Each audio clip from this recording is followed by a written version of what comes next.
Oi pessoal, tudo bem? Eu tenho a impressão de que a maioria dos cursinhos está começando suas aulas hoje. Normalmente, pela experiência que eu tenho, fora aqueles que são de ensino médio, vão fazer o cursinho pela primeira vez, você não esteja assim tão, digamos, emocionado, né? Porque é mais um ano de cursinho.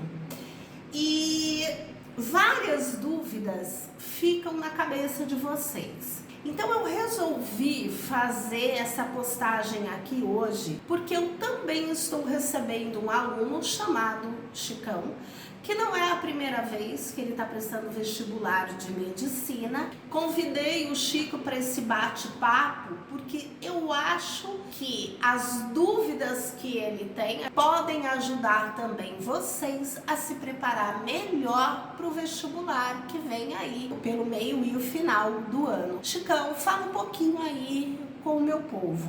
Oi, eu sou o Chicão e eu prestei provas da VUNESP. Eu tive uma nota boa, mas não suficiente para passar em medicina.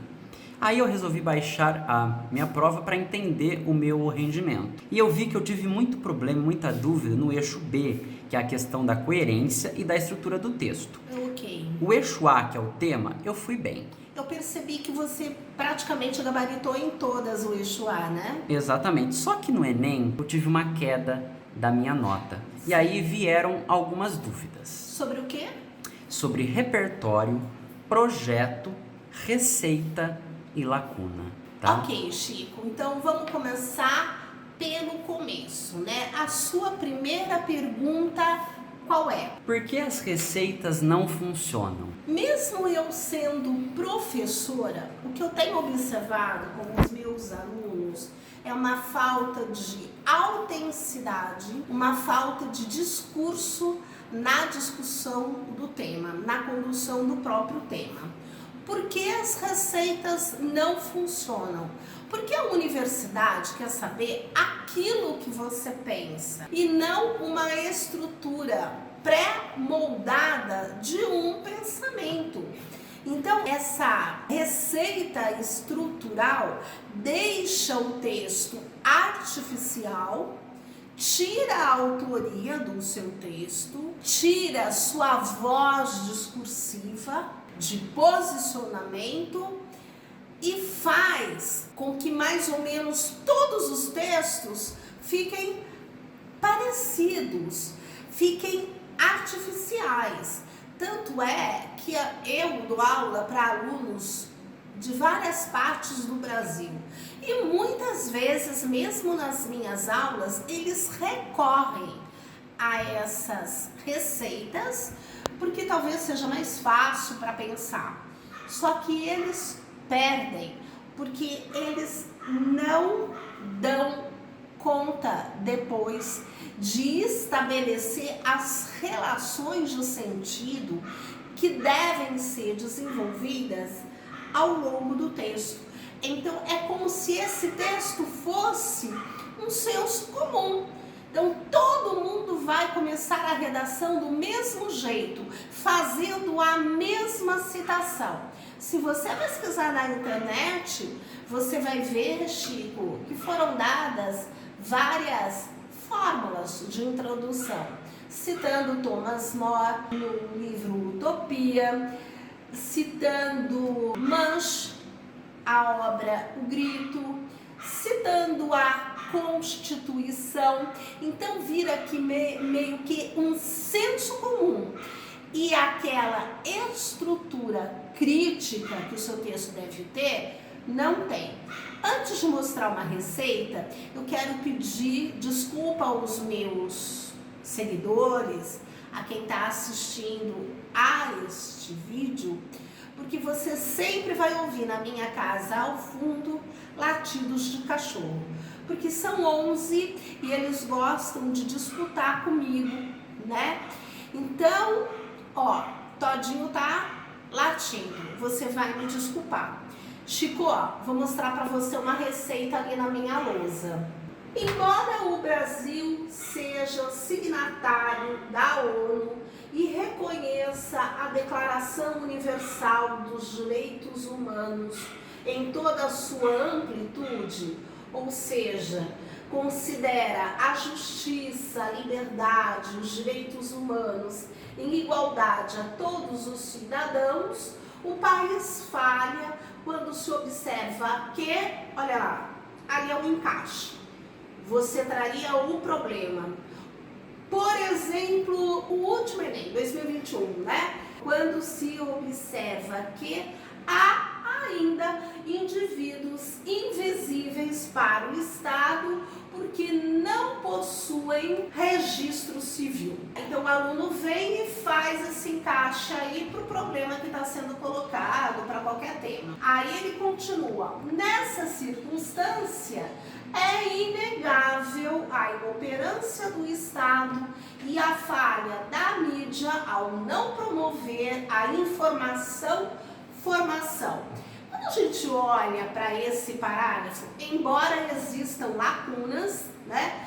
Quando se fala sobre a ONU, não se diz o que a ONU representa em termos mundiais, quando que a ONU nasce, por que que o Brasil é signatário da ONU. A gente tem aí alguns problemas, né? Mesmo assim, você olhando, é uma introdução, porque ela contextualiza e ela traz a tese, né?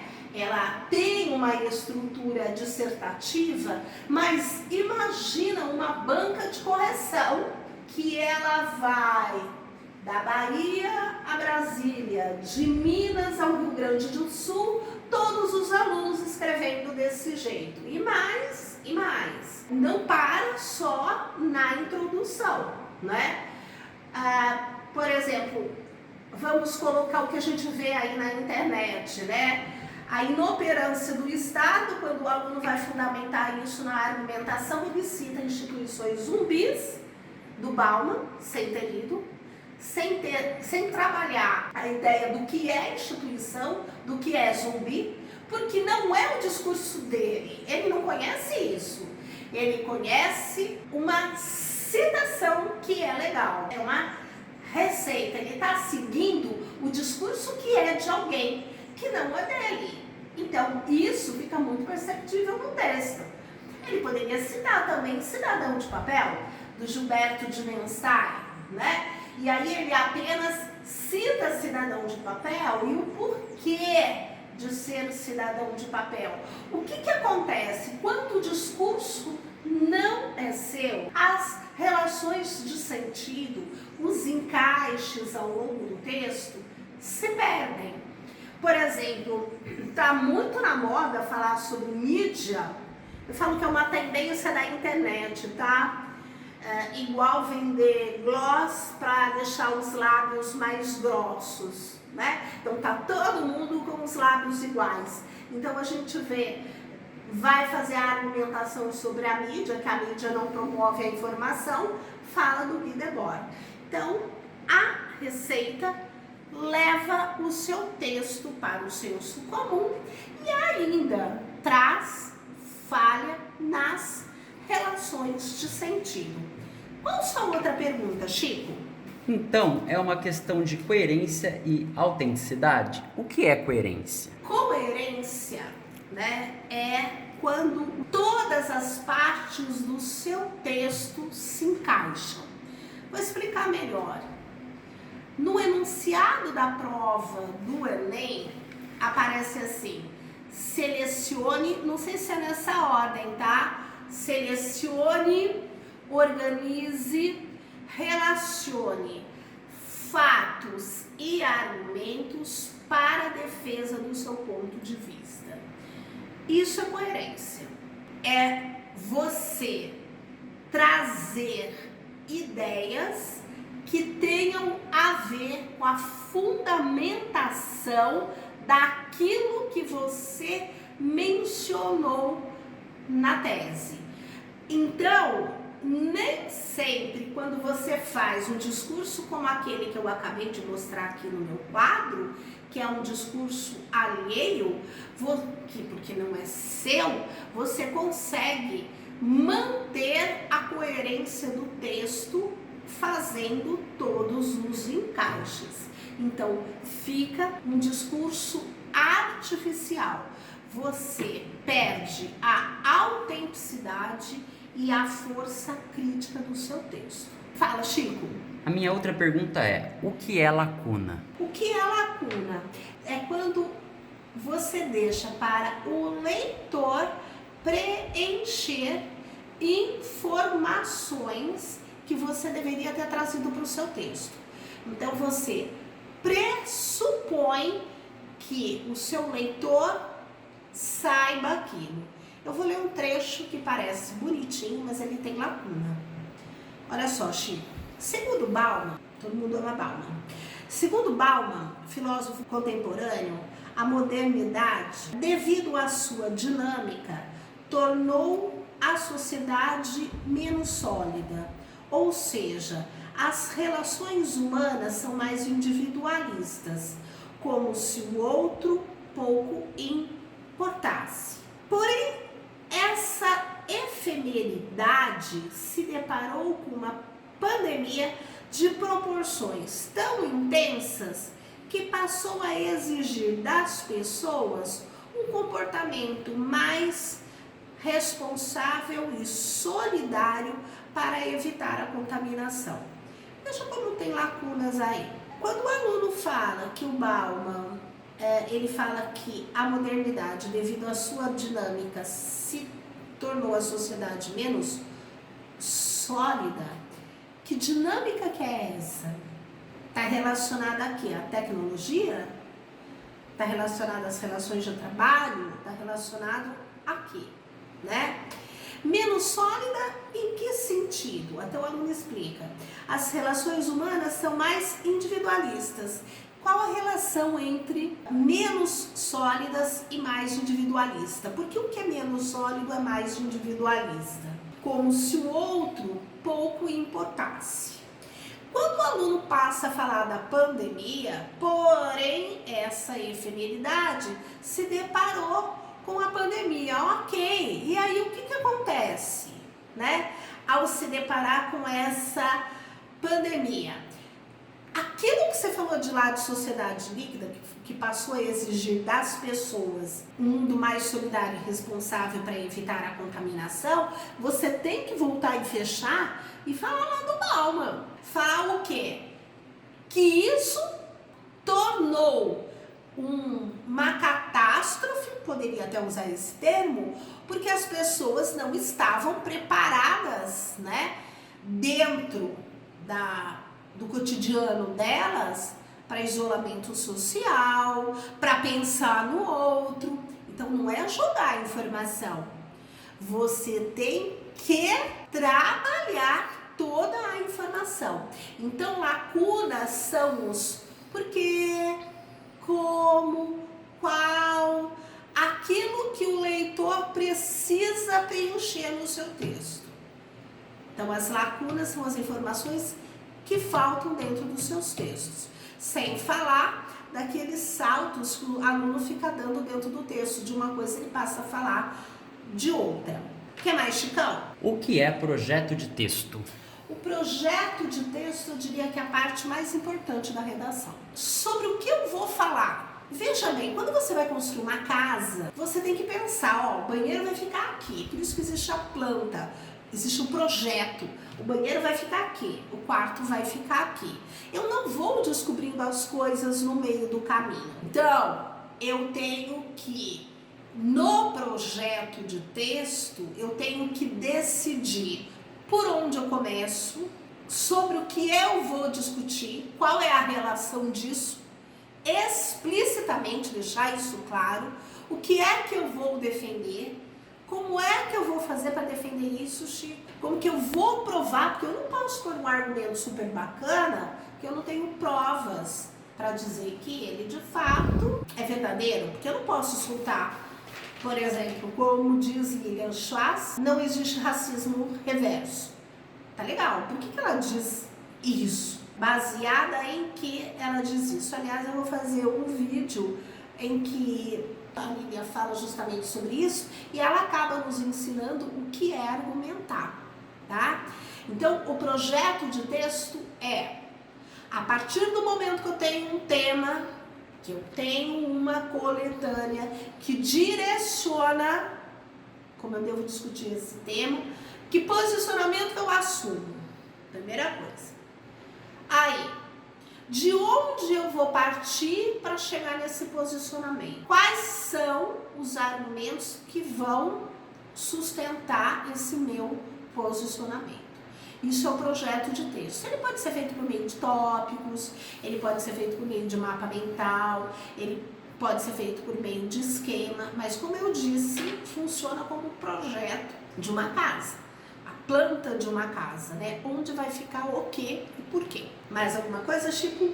Então, é um mito mostrar erudição, cultura? Na redação é um mito, porque em nenhum critério, se você pegar o manual do candidato, em nenhum critério está lá escrito que o aluno tem que mostrar cultura, erudição. Ele leu Foucault, ele leu Bauman, ele leu Shakespeare. Não, ele tem que ser crítico. Então, até hoje, eu assisti a um post de uma amiga que ela deu exemplo que pode tirar um argumento até de um programa de televisão. E isso é absolutamente a verdade. Existe a falsa ideia de que o texto bom é aquele texto cheio de citação. Quanto mais citação que você não domina, que você não leu, que você não sustenta, fica mais perigoso para você falhar na coerência. Então volta lá, olha lá no manual do candidato, se está escrito e é valorizada essa erudição no texto. O que mais, Chicão? A minha última pergunta é: como eu adquiro repertório? Essa é boa. Sobretudo porque o ano está começando. Quando eu dava aula no ensino médio, é difícil falar isso com o aluno de cursinho, porque ele fala que ele não tem tempo. E de fato o tempo dele é curto. Mas ele vai ter que dar um jeito aí de ler o mundo, de ler a realidade. Eu estava lá falando que quando eu dava aula para o ensino médio, eu fazia a chamada hemeroteca. Quando eu dei aula no cursinho, eu também fazia lista de textos a serem lidos sobre a atualidade. Às vezes textos de opinião e às vezes também notícias, tá? Então você pode fazer tipo de um arquivo e fazendo uma seleção, um fichário. Tem muito aluno que estuda por ficha também, né? Então lá, saúde, educação, meio ambiente, lazer, política. Leu algo importante, vai lá e anota. Tchuf. Ou pega lá, recorta do jornal, imprime, não sei, mas lê. E aí já vai fazendo a expansão desse texto com os seus conhecimentos. Então, por exemplo, a tragédia de Petrópolis, não é?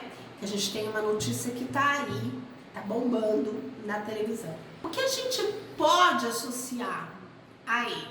Então, eu tenho uma notícia sobre a tragédia de Petrópolis, aí eu posso pegar um artigo de opinião, juntar tudo isso, fazer um arquivo disso tudo, né? Que fale, por exemplo, que fala-se muito em tragédia anunciada. Anote isso. Por que desastre ambiental é uma tragédia anunciada, como de Petrópolis? Tente associar isso com política. Por que as pessoas constroem área de risco? Quem é que deixa essas pessoas construírem em área de risco? Olha como que a gente vai puxando, estabelecendo nexos, né? É uma questão política. O Estado tem culpa nessas tragédias? Qual é a culpa do Estado? Tem a ver a construção em área de risco com voto?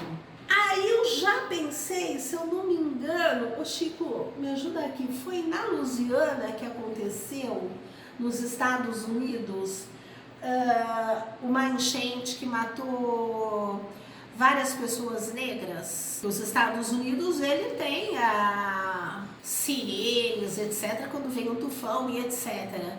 Se eu não me engano, foi lá, não foi? Foi. Que aconteceu a tragédia de não ter nenhuma sirene e morrer praticamente metade da cidade, né? Eu sou péssima de dados, enfim. Mas por que esse descaso com determinadas populações? Por que acontece isso? Então, essa ideia de estabelecer relações lógicas ajuda no seu repertório. Isso você constrói. É o seu discurso e não a citação do outro na internet. Porque à medida que você lê e anotar, o seu cérebro vai aprender a fazer as sinapses necessárias, vai ativar os mecanismos para você lembrar disso. Por exemplo, aqui na questão que a gente tem de Petrópolis, por que não falar sobre Milton Santos, por exemplo, e essa questão nele como geógrafo, que ele fala um pouquinho sobre essa questão. Mas eu não vou falar aqui, porque eu quero que você, Chicão, procure sobre isso, tá? Então, quando você tem uma notícia, quando você tem uma determinada situação, existe uma relação de causa e consequência, existe uma explicação, e você deve buscar isso. Isso muda a sua maneira de enxergar a realidade. Ninguém enxerga por você, é você que enxerga. Então o repertório se constrói dessa forma. Se eu fosse você, eu pegaria aquele caderninho que você me mostrou de citações e jogaria fora. Por quê? A citação serve para quê? Lembra da ONU aqui? A ONU veio depois do quê? Da Segunda Grande Guerra Mundial. 1948. Por quê? Viram que precisavam da paz no mundo. A gente está tendo lá o problema com os russos e os ucranianos. A chanceler alemã falou o quê? Nós não queremos outra guerra, né? O mundo não pode com uma terceira guerra mundial. Então, a gente tem que ter essa capacidade de ler uma notícia e estabelecer relações para buscar explicações, causas, consequências, coisas que já aconteceram na história, filósofos que têm a ver com isso. Anotou? Guarda. Lê outra notícia, é outro tema, faz o mesmo procedimento. É isso, Chico. Te ajudou? Ajudou muito, Dani. Muito obrigado, viu? Beijo pra você, Chicão. Beijo pra você, meu seguidor. Se você tiver perguntas, mande pra mim no meu direct. Belo ano pra você.